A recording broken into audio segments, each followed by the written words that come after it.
அன்பிலே அனைத்தும் நிகழ்கின்றது, நிறைந்திருக்கின்றது என்கின்ற அற்புதமான நிலையினை கிராம மக்களுக்கு, அன்பானவனுக்கு, அனுசரணையாக வரவேற்றவர்களுக்கு, வணங்கி நின்றவர்களுக்கு, வாழும் குருவை தேடி நின்றவர்களுக்கு அகத்தியம் எனும் பேராற்றல் எல்லைக்கு வர வேண்டும், உரை நிகழ்த்த வேண்டும் என்கின்ற அற்புதமான நிலையிலே இங்கிருந்து இவ்வளவு நேரம் காத்திருந்து அற்புதமாக நிகழ்த்தக்கூடிய உரை இறைவன் திருவாயிலிருந்து தான் வருது. ஒட்டுமொத்த சித்தர்களின் தலைவன் அகத்திய பெருமான் திருவாயில தான் இருந்து வருது அப்படின்னு எல்லாருக்கும் உணர்த்தப்பட்டாச்சு. நீங்கள் தான் கடவுள். அதாவது நிறைவா என்ன சொல்லுதோம்னா, இங்க நீங்கள் தான் கடவுள் அப்படின்னு சொல்லப்படுது. உங்களுக்குள்ள எல்லாருக்குள்ள இறைவன் குடிகொண்டு இருக்கான் அப்படின்னு சொல்லப்படுது. இது உண்மை. இது சும்மா ஜோடிக்கப்பட்ட வார்த்தைகள். நீங்க உட்கார்ந்துட்டிய அப்படிங்கிறதுக்காண்டி உங்களுக்கு சும்மா ஒரு மகிழ்ச்சியை கொடுக்கக்கூடிய நிலை கிடையாது. முதல்ல சொல்ல மாதிரி கருவிலே இறைவன் உட்கார்ந்துட்டான் உங்களுக்குள்ள. வெளியில இங்க அழியக்கூடிய பொருட்கள், மாற்று வேற்று நிலைகளில் உள்ள பொருட்கள், அவன் அதை வச்சிருக்கான், அவங்க இது வச்சிருக்காங்க, நமக்கு இது இல்லை அது இல்லை, உடலியல் சார்ந்த பிரச்சனைகளுக்குள்ள, மனையியல் சார்ந்த பிரச்சனைக்குள்ள, இந்த விஷயங்களுக்குள்ள நம்ம தொலைச்சிட்டோம். மாறக்கூடிய விஷயங்கள், ஒன்றுக்கும் ஆகாத விஷயங்கள், மறையக்கூடிய விஷயங்கள், இதையெல்லாம் பார்த்து அதை உண்மைன்னு நினைச்சு உண்மையா நமக்குள்ள இருக்கக்கூடிய நம்மளை நம்ம மறந்துட்டோம். நம்மளை மறந்துட்டு எல்லா விஷயங்களையும் பார்ப்போம், நம்மளை நம்ம பார்ப்போம் அப்படிங்கிறதான் சொல்ல வந்திருக்கு. தன்னை அறிய தான் சித்தர்கள் அழகா சொல்லியிருக்காங்க. தன்னை அறிய தனக்கு ஒரு கேடில்லை. மகான்கள், யோகிகள், ஞானிகள்லாம் உட்காந்து கண்ணை மூடிக்கிட்டு என்ன செய்தாங்க? அவங்களுக்குள்ள தேடுதாங்க. அவங்களுக்குள்ள பிரபஞ்சம் இருக்கு. அண்டத்தில் உள்ளது பிண்டம், பிண்டத்தில் உள்ளது அண்டம். பிண்டத்தை வச்சு அண்டத்தை தேடுதாங்க, அண்டத்தை உணர்ந்தாங்க. அண்டம் யாரு? இறைவன். அவங்க இறைவன் ஆகக்கூடிய அற்புதமான விஷயத்தான் இங்க சொல்லிக் கொடுக்கும், சபைகளையும் சொல்லிக் கொடுக்கும். அப்ப எனக்கு இது இருக்கு அது இருக்கு, நான் இறைவன் தான் சொல்லுதிய, எனக்கு இவ்வளவு பிரச்சனைகள்லாம் இருக்கு, எனக்கு தூக்கம் வர மாட்டேங்க, பிள்ளைகளுக்கு கல்யாணம் நடக்க வேண்டியிருக்கு, பிசினஸ் நடக்க வேண்டியிருக்கு, விவசாயம் நடக்க வேண்டியிருக்கு, சொந்தக்காரங்க இப்படி துன்பம் பண்ணுதாங்க, எதிரிகள் இப்படி துன்பம் பண்ணுதாங்க, வீட்டில் 4 பேர் இருக்கோம், 4 குணமா போய்கிட்டு இருக்கு, எப்ப பார்த்தாலும் சண்டை சச்சரவுகளா இருக்கு, இதுல எங்க நான் இறைவன் நீங்க சொல்லுதீங்கன்னா, அதெல்லாம் சென்ற ஜென்மங்கள்ல செஞ்ச நிலை. இங்க இதெல்லாம் உணர்ந்தாலும் போன ஜென்மங்களை கட்டாயம் நம்பணும், அடுத்த ஜென்மங்கள் இருக்கு அப்படிங்கிறத கட்டாயம் நம்பணும். அதுதான் உண்மை. இறைவனுக்கு ஈக்குவலா மாற்று சக்திகள் இருக்கு அப்படிங்கிறத, இறைவன் ஆற்றல் எவ்வளவு உண்மையோ, எப்படி இந்த ஊர்ல ஆலயங்கள்ல வச்சு சாமி கும்பிடுதீங்களோ அதுக்கு நிகரான வேற்று சக்திகளும் இருக்கு. பேய், பிசாசு, மோகினிலாம் பேசுறதெல்லாம் எல்லாமே இருக்கு. எல்லாத்தையும் இந்த சபை ஏற்றுக்கிடுது. பிற எதுக்கு கோயில் இல்லாத ஊரில் குடியிருக்க வேண்டாம்னு சொல்லியிருக்காங்க. அந்த வேற்று ஆற்றல்களை விரட்டி அடிக்கக்கூடிய வல்லமை அந்த கிராம தேவதைகளுக்கு இருக்கு அப்படிங்கிற விஷயத்தை சொல்லி, இறைவன் இருந்தால் மாற்று சக்தியிலும் இருக்கும், நல்லவன் இருந்தால் கெட்டவங்க இருப்பாங்க. எல்லா நிலையிலும் உங்களுக்கு பிரச்சனைகள் இருக்குன்னா நீங்க செஞ்சது ஒரு ஜென்மத்தில் கெட்டவனா இருந்தது, ஒரு ஜென்மத்தில் நல்லவனா இருந்தது, நல்ல நிகழ்வை கொடுக்கு, இந்த ஜென்மத்தில் நல்ல உணர்வுகளை கொடுக்கு, நல்ல ஒரு உயர் நிலையை கொடுக்கு, மாற்று நிலைகளில் நம்ம பயணப்பட்டது மாற்று நிலைகளை கொடுக்கு. அப்ப நன்மை வரும்போது ஏற்றுக்கிடுதோம், தீமை வரும்போது நன்மை வரையில என்னோட போன ஜென்ம புண்ணியம்பா வேலை வாக்கு அப்படின்னு சொல்லுதாங்கல்ல, அந்த வடிவேல் சொல்லுதாங்கல்ல, அது மாதிரி என்னோட புண்ணியம் வேலை வாக்கு, எங்க முன்னோர்கள் செச்ச வச்ச புண்ணியங்கள் வேலை வாக்கு, எங்க மூத்தோர்கள் செச்ச புண்ணியங்கள் வேலை வாக்கு, நான் செஞ்ச தர்மம் வேலை வாக்கு அப்படின்லாம் சொல்லத வாயி, அந்த மாற்று விஷயங்கள் வரையில இது நான் செஞ்சது அப்படின்னு ஏற்றுக்கிட மாட்டேங்க. நான் செஞ்ச நிலைக்கு தான் இந்த நிலை வருது, எனக்கு அதான் கண்ணீர் வருது, இதெல்லாம் ஏமாத்திட்டு ஓடிட்டான், இவன் நம்புனேன் மோசம் பண்ணிட்டான் அப்படிங்கிற நிலையெல்லாம் நம்ம செஞ்ச நிலை தான், வேற யாரும் செய்யலை. இந்த ஜென்மத்தில் வேணா அவன் யாரோ சொந்தக்காரங்களாக இருக்கலாம், வேண்டியதாக இருக்கலாம், பழகுனவங்களாக இருக்கான், வீட்டுக்கு வந்த மாப்பிள்ளையாக இருக்கான், வீட்டுக்கு வந்த பொண்ணாக இருக்கலாம், ஏதோ ஒரு ரூபத்தில் வரும். ஆனால் செஞ்சது யாரு? நம்ம செஞ்சதான் அப்படிங்கிறத ஒத்துக்கிடணும் நம்ம. அப்போ இங்கே சரி செஞ்சாச்சு, முடிஞ்சாச்சு, பிரச்சனைகள் இருக்குது, ஏற்றம் வேணும், இறைவனை பார்க்கணும், எனக்குள்ளே இருக்குது இறைவனை உணர்னா என்ன செய்யணும்? ஒரு வாழும் குரு கட்டாயம் தேவை. இப்படி முச்சந்தியில் நடு தெருவில் மேடை ஒட்டு உறக்க நீங்கள் தான் கடவுள் அப்படின்னு சொல்லக்கூடிய ஒரு குருநாதர் உங்களுக்கு தேவை. அதை சொல்லுதோம் நாங்கள். இல்லைன்னா உங்களுக்கு தெரிஞ்சவங்க இருந்தால் அங்கே போய் கேட்டுக்கோங்க. எப்படியோ இறைவனை நம்புங்க, நீங்கள் இறைவன் நம்புங்க. உங்கள்கிட்ட மாற்று வேற்று நிலைகள்லாம் இன்பமும் துன்பமும் இறைவனுக்கு உண்டு. பரமசிவர் என்ன அங்கே வந்து நிம்மதியாக உட்காந்துக்கிட்டு இருக்காரு, மேலே திருச்செந்தூரில் முருகப்பெருமான் உறங்காமல் உட்காந்துக்கிட்டு இருக்காரு. எல்லா தெய்வங்களும் வந்து எச்சரிக்கையோடு இருக்கு. அப்போ நம்ம அவ்வளோ ராமபிரான் வந்து இறை அவதாரம், அவர் வந்து கஷ்டப்படலையா? அங்கே நாராயண பெருமானோட மதுரை அவதாரம் தானே நான் ராமபிரான். அவர் ஒரு மனுஷனா பிறந்து என்ன விஷயங்களை எல்லாம் அனுபவிச்சாரு. அவருக்கு மேலே நம்ம அனுபவிச்சிட்டோமா? இறைவனே வந்து மானிடனா அவதாரம் எடுக்கல, அவ்வளோ கஷ்டங்கள் பட வேண்டி இருக்கு. ஏற்ற இறக்கங்கள் சும்மா சொல்லுதான். 14 வருஷம் வனத்துக்கு போனாருன்னு லேசாக சொல்லிடுவோம் நம்ம எல்லாரும். அது கல்யாணம் முடித்த உடனே வனத்துக்கு போச்சோன்னா கேட்பேல, நம்ம கேட்போமா? அப்பாவாக இருந்தா இருக்கட்டும், யாராக இருக்கட்டும், கேட்போமா? கேட்டு போனார். அங்கே போய் என்னெல்லாம் கஷ்டங்கள் அவர் அனுபவிச்சார். மனைவி இன்னொருத்தன் வந்து மாற்றான் வந்து மனைவியை தூக்கிட்டு போகிறதோட அவர் கஷ்டம் வந்துடும் மனுஷனுக்கு. அவ்வளவு விஷயங்களே அமைஞ்சு மனுஷத்தன்மையிலிருந்து அவர் மாறவே இல்லை. அதான் ராமாவதாரத்துக்கு அவ்வளவு சிறப்பு. எல்லா கஷ்டங்களையும் கொடுத்தாங்க. இடர் இன்னல் துன்பம் துயரங்கள் அவமானங்கள் அவப்பெயர்கள் அவ பேச்சு பேசினாங்க அவரை பத்தி. அதாவது அவரோட நடவடிக்கை சீதா பிராட்டியே தப்பா பேசக்கூடிய நிகழ்வெல்லாம் ராமபிரான் இரு காதுகளால தெய்வத்தை பேசுறாங்க, தன்னோட தேவியை பேசுறாங்க. அதெல்லாம் பார்த்துட்டு அமைதியா இருக்க முடியுமா? ஒரு நாட்டோட ராஜா இருக்க முடியுமா? வில்ல எடுக்க மாட்டானா, தொண்டையில குத்த மாட்டானா, தூர எரிய மாட்டானா? ஒன்னும் செய்யல. பொறுமை பொறுமை பொறுமை. ஆண்டவன் மனிதனா வந்து அவ்வளவு பொறுமையா இருந்தான். நமக்கு என்ன கோவம் வரும்? நான் நினைச்சா அதை செஞ்சிருவேன், இதை செஞ்சிருவேன், அப்படி செஞ்சிருவேன், இப்படி செஞ்சேன். டென்ஷன் ஆனா என்ன நடக்கணும் தெரியுமா? ஒன்றும் நடக்காது. பிரபஞ்சம் டென்ஷன் ஆனா என்ன நடக்கும்? நம்ம நினைச்சா 1க்கு 2க்கு எதையுமே கூட நம்மளால நிப்பாட்ட முடியாது, முதுவை பார்க்க முடியாது. நம்மளோட சொந்த பந்தங்களே நம்ம சொல்ல கேட்க முடியாத இருக்கும்போது நீ போய் அங்க போய் வீராப்பா பேசி ஒரு பிரயோஜனமும் கிடையாது. மாவீரன் யாரை சொல்லுதாங்கன்னா, இந்திரியங்களை அடக்குனவங்க மாவீரன் சொல்லுதாங்க. மாவீரன் யாருக்காச்சும் பட்டம் கொடுத்துருக்காங்களா? மகாவீரன் யாருக்காச்சும் பட்டம் கொடுத்துருக்காங்கன்னா, காம குரோத லோப மத மாச்சரிய ஊர்ல நடக்கக்கூடிய விஷயங்கள், ஏச்சுக்கள், பேச்சுக்கள், அவமானங்கள் அனைத்தையும் நின்றுக்கிட்டு புத்த பெருமான் சிரிச்சுக்கிட்டே இருந்தாரு. அப்படி சிரிக்க தெரியணும், சிரிக்க கத்துக்கிடணும். அதைத்தான் சொல்லி கொடுக்க வந்திருக்கோம். பொறுத்தார் பூமி ஆழ்வார். பொறுத்து தான் ஆகணும். நம்ம சந்ததிகளுக்காக பொறுக்கணும். எனக்கு கோபம் வருது, பிள்ளை குட்டிகளுக்காக பார்க்க, என்னோட தொழில் பம்பா போயிருமேன்னு பார்க்கும். என்ன அடிச்சு லேசா ஒரே ஒரு கோபப்படலாம், ஒரு நேரத்தில் சின்னம் கொண்டுடலாம், அடக்குதாங்கல்ல. அதே உயர்வான விஷயங்கள். அப்போ உயர்வாக நீங்கள் அடக்கி பாருங்க, அமைதியாக இருந்து வாங்க, எல்லாம் கிண்டி மேய்ஞ்சிருவாங்கன்னு சொல்லுவாங்க. மருந்துக்கு கோவப்படுங்க. என்ன கோபமே உணவா வச்சுக்கிட்டான்னா ஒன்றும் செய்ய முடியாது.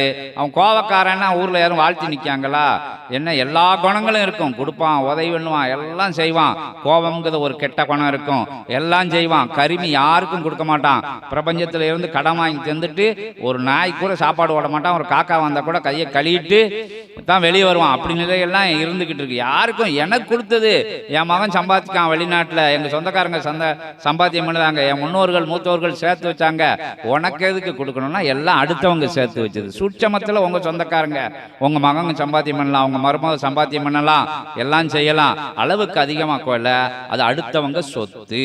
அதை பிரபஞ்சத்துக்கு பகிரணும். அப்படின்னா தான் உங்களோட குழந்தைகள் நல்லா இருக்கும், நீங்கள் மகிழ்ச்சியாக இருப்பிய. வரக்கூடிய இன்ப துன்பங்கள் எல்லாம் செஞ்சது நம்ம தான் சென்ற ஜென்மங்கள்ல. அடுத்த ஜென்மங்கள்ல நல்ல இடத்துல போய் பிறக்கணும், நன்மைகள் செய்யணும், நம்ம சந்ததிகள் நல்லா வளரணும். அப்படின்னா நம்ம கடவுளை கட்டாயம் நம்பித்தான் ஆகணும். துன்பம் வரும் வேளையிலே சிரிங்கன்னு வள்ளுவர் சொல்லியிருக்காரு. துன்பம் வரும் வேளையில எப்படி சிரிக்க முடியும்? மகான்களால சிரிக்க முடியும். மகான்கள்லாம் கஷ்டம் வந்தா சிரிப்பாங்க. சிரிச்சு பாருங்க, துன்பம் ஓடிடும். என் துன்பம் என்ன இறைவனுக்கு மேலே நமக்கு துன்பம் வந்துற போது சிவபெருமான எத்தனை பேர் போய் என்ன பிரச்சனையெல்லாம் பண்ணிக்கிட்டு இருக்காங்க. நித்த பொழுதும் அவர் வந்து உட்கார்ந்து தவம் பண்ணிக்கிட்டு இருக்கலாம். இவ்வளவு பிரச்சனையும் தவத்திலே சரி பண்ணிக்கிட்டு இருக்கு இல்லையா? அதே மாதிரி எல்லா ஆற்றல்களுக்கும் வந்து 2 நிலைகளும் இருக்கும். நம்ம முன்னோர்கள் மூத்தோர்லாம் ஏச்சு பாருங்க, எங்க பாட்டன் இருந்தாங்க, முப்பாட்டன் இருந்தாங்க, ஊரே எழுத்தாங்க, ஒத்தால நின்று சமாளிச்சாரு. இவ்வளவு விஷயங்கள் இந்த மண்டபம் கட்டி வச்சாரு, இந்த அன்னதான கூடங்கள் கட்டி வச்சாரு, இந்த ஊருக்கு இவ்வளவு நல்லது பண்ணி வச்சாரு, இந்த கோயிலை கட்டி வச்சாரு அப்படின்லாம் கேள்விப்பட்டிருப்பீங்கள்ல. நீர்நிலைகள் கட்டி வச்சாரு, நீர்த்தேக்கங்கள் கட்டி வச்சாரு, ஊரணிகள் கட்டி வச்சாரு, இதெல்லாம் எங்க தாத்தா செஞ்சது அப்படின்னு பெருமையா சொல்றோம்ல. அப்ப நம்ம எதுவும் செய்ய வேண்டாமா? செய்யணும். எல்லாரும் கோடீஸ்வரனுங்களா யாரும் மதிக்கிறதே கிடையாது. எல்லார்ட்டையும் கோடி கோடியா பணம் இருக்கு உலகத்துல. அதாவது உயர்வானவங்க அடுத்தவங்களுக்கு செஞ்சேன்னா இப்போ சரித்திரத்தில் இருக்காங்க. நீங்கள் வேணால் சரித்திரத்தை புரட்டி பாருங்க. பணக்காரங்களில் பெரிய செல்வந்தர்கள் கூட இப்போ ஒரு ஆள் மறைஞ்சாரு. ஒரு ஆள் எல்லாம் 65% சொத்துக்களை வந்து ஏழை எளியவங்களுக்கு நற்காரியங்களுக்காக செலவழித்த ஒரு பெரிய நிலையில் உள்ள ஆள் ஒரு ஆள் இறந்தார். அவரை தான் வாழ்த்துது. அதனால் செய்யுங்க, பிரபஞ்சத்துக்கு செய்யுங்க, ஏதோ செய்யுங்க, என்னமோ செய்யுங்க. பீஸ் கட்டுறதுக்கு இல்லையா கொடுங்க. அதனால் நீங்கள் ஒன்றும் குறைஞ்சிட போகிறது கிடையாது. ஏதோ ஒரு பிள்ளை அழுகுதா, எதுக்கு அழுதுன்னு கேளுங்க. ஆஸ்பத்திரிக்கு போகணுமா, பணம் கொடுங்க. இப்படி விஷயங்களெல்லாம் செய்யுங்க. நான் செஞ்சு என்னத்தை கண்டேன்னு சொல்லக்கூடாது. உங்கள் விஷயங்களை பிரபஞ்சம் சேமித்து வச்சுக்கிட்டு இருக்கு.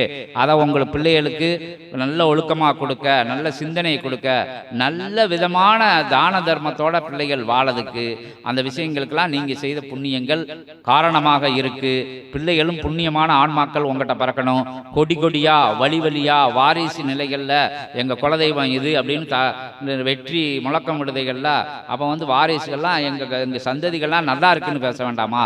உங்கள் சந்ததிகள் நல்லா இருக்க நீங்கள் நல்லவங்களா கட்டாயம் இருந்தால் ஆகணும். இறைவனை அங்கே ஏழுமலைக்கு போ, அங்கே உண்டியில் ஓடு, திருச்செந்தூரில் போய் உண்டியில் போடு, எல்லா இடத்துலையும் போய் பாரு. ஆலயங்கள் கெட்டதுக்கு ஊரில் போட்டுட்டு இந்த வகையாரா இன்ன விஷயங்கள் இந்த ஆலயத்தை கட்டி வச்சாங்கன்னு எழுதி போடுறதுக்குள்ளெல்லாம் கடவுள் கட்டாயம் வரவே மாட்டார். அது அவருக்கு தேவையும் கிடையாது. நம்ம ஊரில் வேணால் நமக்கு கட்டி வச்ச கோயில் பெருசாக சொல்லலாம். பிரபஞ்சத்தில் அது ஒரு மூல முடுக்கில் இங்கு சந்தில் அடையாளமே தெரியாதக்கூடிய நிலை. அதுலெல்லாம் இறைவன் இல்லை. உங்களுக்குள்ள உயர்வாக இருக்கல கட்டாயம் உங்களுக்குள்ள கோயில் இருக்கும், உங்களுக்குள்ள மக்கள் இருப்பாங்க. நல்லவனா வாழ்ந்து பாருங்க, நல்லா தெரியும் அப்படின்னு சொல்லி சீற்றம் வேண்டாம். கட்டாய மாற்றம் நமக்கு வேணும். மகா உன்னத நிலையை நம்ம எல்லாரும் பெறணும். எல்லாரும் மகான் தான், எல்லாரும் இறைவன் தான். தெரியாம அறியாம அதை தொலைச்சிட்டு அலையுதோம். அதை தேடணும். இன்றில இருந்து நாளையில இருந்து அதிகாலை பொருள் அற்புதமான நேரத்தில் அற்புதமான பரிசுத்தமான விளக்கொலி ஏற்றி அற்புதமா பிரபஞ்சத்தை வணங்கி நில்லுங்க. உங்களை நீங்க உங்களுக்குள்ள தேடுங்க. உங்களுக்குள்ளதான் கடவுள் உட்கார்ந்துக்கிட்டு இருக்காரு. அவங்க உயர்வா சொல்லி வந்தவங்க எல்லாம் இறைத்தன்மையோட உட்கார்ந்து இறைவனா உட்கார்ந்து ஏதோ சொல்லுதான் என்னத்தையோ சொல்லிட்டு போறான்னு கிடையாம என்ன சொல்லுதாங்க, எப்படி பேசுறாங்க, எந்த இடத்துல தவறு இருக்கு, எந்த இடத்துல இவங்க வேஷம் போடுறாங்கன்னு நுட்பமா கேட்டது எங்களுக்கு வந்து இங்க தெரிஞ்சுக்கிட்டு இருக்கு. அகத்திய பெருமானுக்கு தெரியும், பிரபஞ்சம் அறியும். அத்தப்போட வல்லமை இல்லாம இந்த இடத்துல இப்படி பேச முடியாது அப்படின்னு சொல்லி உங்களை எல்லாரும், நீங்க எல்லாரும் சொந்தக்காரங்க, எல்லாரும் வேண்டியவங்க, எல்லாரும் நண்பர்கள், மொத்தத்தில் எல்லாரும் இறைவனோட குழந்தைகள் அப்படின்னு சொல்லி நாங்களும் இறைவனோட குழந்தைகள் தான் அப்படின்னு சொல்லி பிரபஞ்சம் எல்லாத்துக்கும் சொந்தமானது. பிரபஞ்சம் எல்லார்ட்டையும் இருக்கும். பிரபஞ்சத்தை பார்ப்போம், பிரபஞ்சத்தை அறிவோம். வாழும் கலை, வாழும் நெறி, வாழ்வியல் முறை, வாழ்வியல் அரண், இல்லறம் அப்படிங்கிற விஷயத்துக்குள்ளேலாம் நம்ம போய் நல்ல விஷயங்களை எல்லாம் செஞ்சு நன்மை நம்ம நன்மை அடையது இல்லாம எல்லாருக்கும் பெய்யக்கூடிய மழை எப்படி எல்லாருக்கும் பெயர்தோ, ஊரில் இருக்கக்கூடிய குடி தண்ணீர் எப்படி எல்லாருக்கும் பகிர்ந்து அளிக்கப்படுதோ, அடிக்கக்கூடிய சூரியனோட ஒளி எல்லா பயிர் பச்சைகளிலிருந்து ஜீவராசிகளிலிருந்து எல்லாருக்கும் பயன்படுதோ, கங்கைங்கிற அற்புதமான நிலை வந்து எல்லா நிலைக்கும் தன்னை உட்படுத்தி நன்மை தீமைகளுக்கு அத்தனை நிலைகளையும் கலந்திருக்கோ, அப்படிங்கிற அற்புதமான நெருப்பு வந்து எல்லா நிலைக்கும் உயர்வா நமக்கு பயன்படுதோ, அதை மாதிரி மண்ணுங்கிற அற்புதமான பூமி தாய் வந்து நமக்கு விழுந்து விழுந்து கும்பிடுதோம். கீறினாலும் அது உழவடிச்சாலும் பேசாட்டில் இருக்கு, அது ஜேசிபி வச்சு நோண்டினாலும் பேசாட்டில் இருக்கு, ஆதாள பாலத்துக்கு உடஞ்சி பார்த்தாலும் பேசாட்டில் இருக்கு. அற்புதமா அதை நோண்ட அது நல்லது செஞ்சுக்கிட்டு இருக்கு. தோண்ட அதை இம்சப்படுத்த அதை நம்ம கொடுத்துக்கிட்டே இருக்கு. அதே மாதிரி நம்மளும் தாங்கி நல்லது செய்வோம் அப்படின்னு சொல்லி நல்ல விதமாக வாழறதுக்கு நல்லவனா கட்டாயம் இருக்கணும். நல்லவனா இருந்தவங்க வேற பேர் சொல்லுவாங்க. அதான் இருக்கும் இடத்தை விட்டு இல்லாத இடம் தேடி அப்படிங்கிற பாடல் வரிகளை நீங்க கவனிச்சு பாருங்க. அதுக்குள்ள எல்லா ஆன்மீக நிலைகளும் அதுக்குள்ள புகுத்தப்பட்டு இருக்கு. நீங்க இருக்கிற இடத்துல தேடுங்க. உங்களுக்குள்ளதான் இறைவன் இருக்கான். நீங்க தான் இறைவன். நீங்க தான் ஞானிகள், மகான்கள், யோகிகள், சித்தர்கள், புத்தர்கள். நாளைக்கே இந்த ஊர்ல இருந்து ஒரு ஆளு உயர்வான இடத்துக்கு வரலாம். அங்கே அன்னையர்கள்லாம் வந்து பவனப்பட்டிருக்காங்க, சகோதரிகள்லாம் அங்கே வராங்க, சபையோட ஆற்றல் தெரிஞ்சிருக்காங்க. அவங்ககிட்ட கேட்டு தெரிஞ்சுக்கோங்க. இன்னைக்கோடைய சற்சங்கம் வந்து சபையோட ஒரு சின்ன முன்னோட்டம். உங்களுக்காக மட்டும் உங்களை தேடி உங்க ஊருக்கு வந்திருக்கோம். இதை வந்து உலகம் ஃபுல்லாக சொல்லணும். தர்மத்துப்பட்டி தர்மா அப்படிங்கிற ஊர் வந்து ஒரு சின்ன உள்ளங்கையில சொன்னாங்க. சின்ன ஊர், கொஞ்சம் குடும்பங்கள் தான் இருக்கு. எல்லாம் அங்கே போயிட்டாங்க இங்கே போயிட்டாங்கன்னு இருக்காங்க. எல்லாரும் இந்த ஊரை பார்த்து திருப்பி நோக்கி வரக்கூடிய காலங்கள் கட்டாயம் வரும்.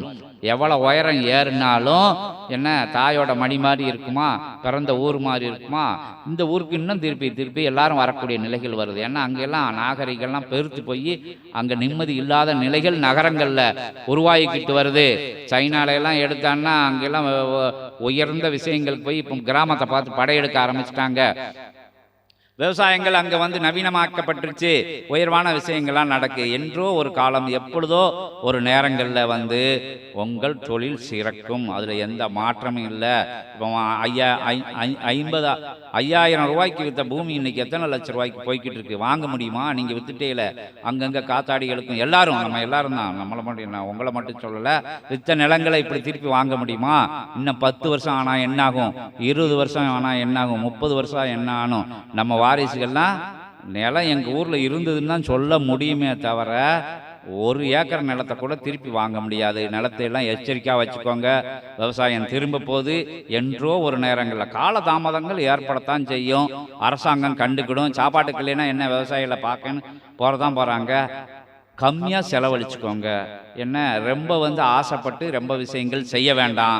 எல்லா விவசாயத்தோட தன்மைகளும் எங்களுக்கும் தெரியும். நாங்களும் உங்களில் ஒரு ஆட்கள் தான்.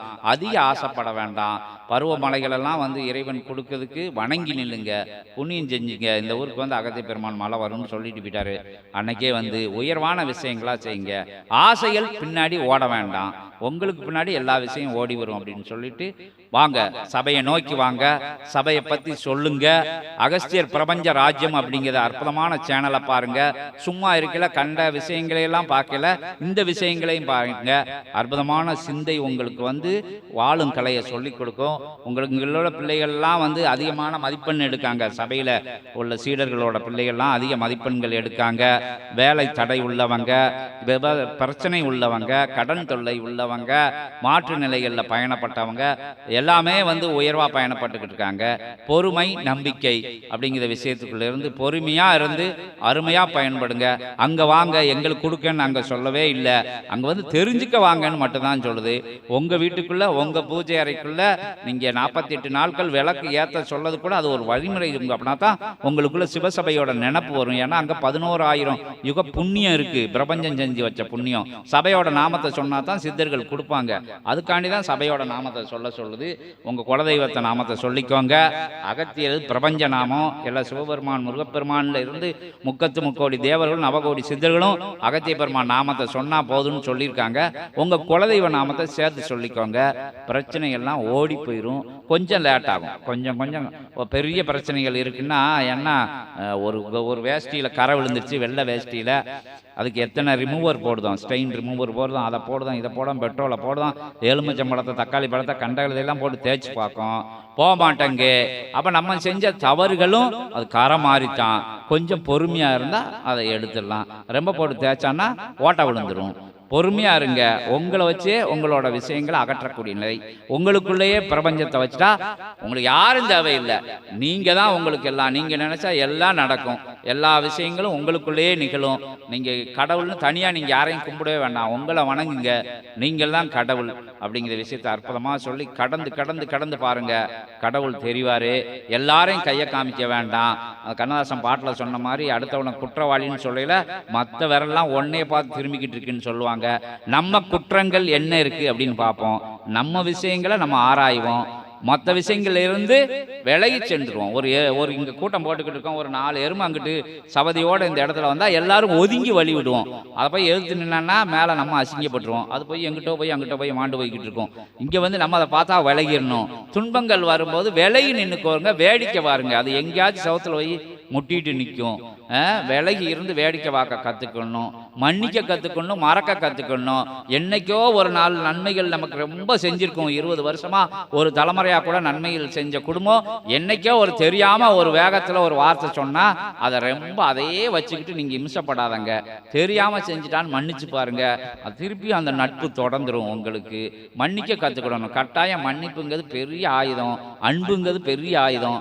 இதெல்லாம் நம்ம கேடயமாக வச்சுக்கிட்டு பயணப்படணும் அப்படின்னு சொல்லிட்டு மறப்போம், மன்னிப்போம். நம்ம குழந்தைகள் எத்தனை தப்பு பண்ணுது, அதெல்லாம் மன்னிக்கமுல்ல. அதே மாதிரி சொந்தக்காரங்களை ஏதாச்சும் என்னைக்காச்சும் தெரியாமல் பேசியிருப்பாங்க, அவன் நான் டென்ஷனில் பேசுகிறேன்னு நம்ம சொல்லுதோம்ல. அதே மாதிரி அவங்களுக்கு என்னைக்காச்சும் ஒரு நாளைக்கு மனுஷன் தானே, அவங்க பல பிரச்சனைகள் இருக்கையில் ஏதோ ஒரு வார்த்தை தெரியாமல் இருந்தால் மன்னிக்க தெரிஞ்சுக்கோங்க.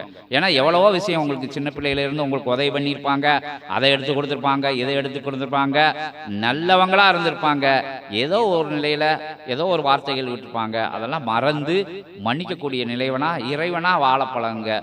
உங்களோட சேர்ந்து இறையாற்றல்கள்லாம் ஊருக்கு நல்லது செய்யட்டும், இந்த கிராமங்களுக்கு நல்லது செய்யட்டும். படிப்படியாக இந்த கிராமம் வந்து உயர்வான இடத்துக்கு போடும். கிராமங்கள்லாம் இன்னும் செழுமையாக போகுது, செம்மையாக போகுது. அரசாங்கத்தோட பார்வைகளும் கிராமத்து பக்கம் இன்னும் திரும்ப போகுது. இன்னைக்கா நாளைக்கான்னு இல்லை, நீங்கள் செய்த புண்ணியத்துக்கு எப்படியாச்சும் மாறலையா? எல்லா மாற்றங்களும் மாறிடுச்சு. முருகப்பெருமான் ஆட்சிக்கு வந்ததுலேருந்து மாறிக்கிட்டே வருது. சேட்டை செஞ்ச தேசங்களை எல்லாம் இம்சை பண்ணுவோன்னு சொன்னாங்க, பண்ணிக்கிட்டு இருக்காங்க. மக்கள் திருந்தலைன்னா இந்த ஜீவராசிகளுக்கெல்லாம் அந்த மரண ஓலம் கேட்குன்னு சொன்னாங்க, கேட்டது. இப்போ அந்த கொரோனாங்கிற விஷயம் வரையில கேட்டதா, சுனாமி எல்லாம் நம்மளை பார்த்து இயற்கை காரி உமிழ்ந்த நிலைன்னு சித்தர்கள் சொல்லுதாங்க. மனுஷ செஞ்ச விஷயங்களை ஏற்றுக்கிட முடியாமல் அது வந்து கோவப்பட்டிருக்கு. இன்னும் ஒவ்வொரு பூதங்களும் கோவப்படுது, வெப்பமயமாக போகுதுலாம் சொல்லுதாங்க. நம்ம நன்மைகள் செய்ய செய்ய அதெல்லாம் மாறி நிற்கும் அப்படின்னு சொல்லி, எங்கே அழிவு வந்தாலும் உங்களுக்கு நம்மளுக்கு அழிவு வராதுன்னு சொல்லி ஏற்கனவே சித்தர்கள் சொல்லிட்டாங்க. அழியாது பிரபஞ்சம், அழியாது பூமி, அழியாது அப்படின்னு சொல்லிட்டாங்க. உயர்வான விஷயங்களா, உயர்வான இயக்கத்தோட, அதாவது பிரபஞ்ச இயக்கத்தோட, இறை இயக்கத்தோட, இறைத்தன்மையோட வாழணும் அப்படிங்கிறத எல்லாருக்கும் சொல்லி, எல்லாருக்கும் அந்த வாழும் கலைய, வாழும் முறைய, அறம் செய்ய விரும்பு ஆறுவது சினம்னு ஆத்திசூடியில் சொல்லியிருக்காங்கல்ல, அதே அருமையான விஷயங்கள். அப்படி விஷயங்கள்லாம் உயர்வான விஷயங்கள் எல்லாம் பிள்ளைகளுக்கு சொல்லித்தாங்க. பிள்ளைகளுக்கு வந்து கொடுக்கக்கூடிய இதை சொல்லி கொடுங்க. ஒருத்தருக்கும் கொடுக்காத அப்படின்னு சொல்ல வேண்டாம், முடிஞ்சு மட்டும் கொடுக்க சொல்லுங்க. யாருக்கும் கொடுக்காதன்னு சொல்ல வேண்டாம். அவனை காமிச்சு இவனை சொல்லி படிப்பு சொல்ல வேண்டாம். நீ இப்படி படி, இப்படி படித்தா இப்படி வரலாம் அப்படிங்கிற விஷயத்தை சொல்லுங்க.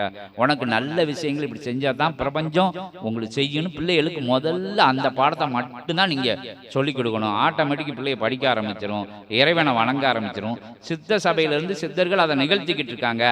பால திரிபுர சுந்தரி வீடெல்லாம் போய் பேசிக்கிட்டு இருக்கு, முருகப்பெருமான் வீடெல்லாம் பேசிக்கிட்டு இருக்காரு. இந்த விஷயங்கள்லாம் சபையோட சீடர்களை தொடர்பு கொண்டு கேளுங்க. கட்டாயம் அகஸ்தியர் பிரபஞ்ச ராஜ்யம் அப்படிங்கிற சேனலை பாருங்க. வர முடிஞ்சவங்க வாங்க, இல்லாட்டி சேனலை பார்த்துக்கிட்டே இருங்க. நீங்கள் ஊருக்கு வந்துடலாம். எல்லா இடங்களுக்கும் நாங்கள் போகிறோம். கோயம்புத்தூர்ல இருக்கோம், அங்கே இருக்கோம், இங்கே இருக்குன்னா எல்லா இடத்துலையும் சபையோட கிளை சபைகள் உருவாக்கிட்டு இருக்கு. உங்கள் ஊர்லையும் ஏகப்பட்ட இல் சபைகள் இருக்கு. ஒவ்வொரு இல் சபைகள் இருக்கு. உங்கள் ஊரில் எத்தனை பேர் எந்திரிக்க சொல்லுங்க. இப்போ எத்தனை பேர் அந்த சபைக்கு வந்தவங்களாம் எந்திரிக்க, கொஞ்சம் நீங்கள் எல்லாம் போகிறது அடையாளம் தெரியணும். எத்தனை பேர் வந்திருக்காங்க, அவங்களோட வேண்டுதலை வந்து சபையில் வந்திருக்காங்க, எந்திரிங்க. இவங்க எல்லாம் ஃபுல்லாக யாரு? சித்த சபையோட சீடர்கள் இவங்க. நம்ம ஆளுக்கு தானே. எப்படி அங்கே போனாங்க, எப்படி தெரியாமல் போயிட்டு வந்தாங்களான்னு யாரும் உட்காந்துக்கிட்டு இருக்காதங்க. இன்னைக்கெல்லாம் ஒன்றும் சொல்ல மாட்டாங்க. எல்லாரும் அன்னையர்கள்லாம் வந்திருக்காங்க, அங்கிட்ட வந்திருக்காங்க, அங்கிட்ட எல்லாம் இருக்காங்க. அந்த என்ன 2 மேலே ஆம்பளை ஆளுக்கெல்லாம் அந்த நிற்காங்கல்ல, இவங்கெல்லாம் வந்து என்ன உங்களுக்கு கூப்பிட்டு வந்து எங்களை வந்து உங்கள்கிட்ட பேச சொல்லி விட்டுருக்காங்கல்ல, அதுக்கெல்லாம் இவங்களுக்கு வந்து நாங்கள் மரியாதை செஞ்சுக்கிடுதோம். எங்கள் ஊருக்கு வரணும் அப்படின்னு சொல்லி கூப்பிட்டு, அகத்திய பெருமான் வரணும், வாழை சித்தர் வரணும், நீங்கள் வந்து எங்கள் ஊரில் வந்து 2 வார்த்தைகள் பேசணும், எங்கள் ஆட்களுக்கெல்லாம் தெரியணும்னு ரொம்ப தீவிரமாக முயற்சி பண்ணி கூப்பிட்டு வந்தாங்க. அவங்களுக்கு முதல்ல எங்கள் சபை சார்பாக, அகத்தியர் சார்பாக நன்றி தெரிவித்து நிறைவு செஞ்சுக்கிறோம். ஓம் அகதீஷாய நமக, ஓம் அகதீஷாய நமக. அகத்திய பெருமான் 2 வார்த்தைகள் பேசி அதுக்கு பிறகு நிறைவு செஞ்சுக்கும். 2 வார்த்தைகள் அகத்திய பெருமான் நிறைவாக பேசி, எல்லாரும் இங்கே சாப்பாடு ரெடியாக இருக்குது. எல்லாரும் அது பிரசாதம், இறைவனோட பிரசாதம் இங்கே பைய கொடுக்க ரெடியாக இருக்கும். எல்லாரும் திருப்பியும் பை வாங்கிக்கோங்க. வாங்கிட்டு வந்தவங்க அதில் வந்து விபூதி இருக்குது. அந்த 9 பஞ்சநிலை நவபாசானத்தின் தாண்டி தசபாசான நிலைகள் அந்த விபூதியில் இருக்குது. எல்லாத்துக்கும் அருமருந்தா அது செயல்படும் அப்படின்னு சொல்லி எல்லாம் வாங்காமல் போயிடறாங்க. இன்னும் ஒரு 5 நிமிஷம் தான். இன்புற்று வாழ்க அகத்தியமே ஜெயம், ஆனந்தமே அகத்தியம். அருள்மகா சூட்சமத்தை, ஆதி இறை சூட்சமத்தை, ஞானம் என்னும் சூட்சமத்தை உள்ளுக்குள் கற்றதை அல்லாது இறைவனிடமிருந்து பெற்ற நிலையை, இறைவனை கொடையாய் பெற்ற நிலையை உலகிற்கு கொடையாய் பரிசளிக்கும் சித்தனவன் உபதேச நிலை கேட்டு உள்ளுக்குள் வாழ்கின்ற நிலைதனை, இகலோகத்தில் வாழ்கின்ற நிலைதனில் பரலோக நிலைதனை அடைவது எவ்வாறு என்கின்ற அவன் சூட்சமத்தை உணர்ந்து உலகில் வளம் வர உங்களுக்குள் அகத்தியம் வளம் வரும் என்று நல்லாசி வழங்கி அமர்கின்றோம். ஓம் அகதீஷாய நமக. இன்புற்று வாழ்க.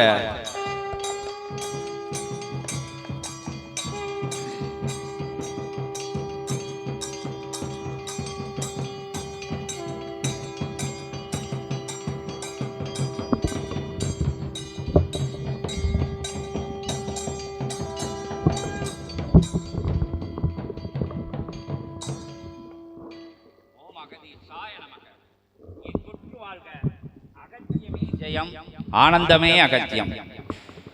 எல்லாரும் சந்தோஷமா சாப்பிட்டு எல்லாரும் நிறைவா அந்த பிரசாதம் பைய வாங்கிட்டு போயிருங்க. யாரும் வாங்காமல் போயிட வேண்டாம். அப்படி யாரும் வாங்காமல் இருந்தால் வீட்டில் ஒண்டி கொடுத்துருங்க. ஓம் அகதீஷாய நமக. இது எந்த விதமான நோக்கத்துக்கும் இந்த கிராமத்துக்கு வரல. நாங்கள் எதுலையும் நிற்க போகிறது கிடையாது. தேர்தலில் கீழே நிற்க போகிறது கிடையாது. ஓட்டுக்கிட்டெல்லாம் கேட்டு உங்கள்கிட்ட வரமாட்டோம்.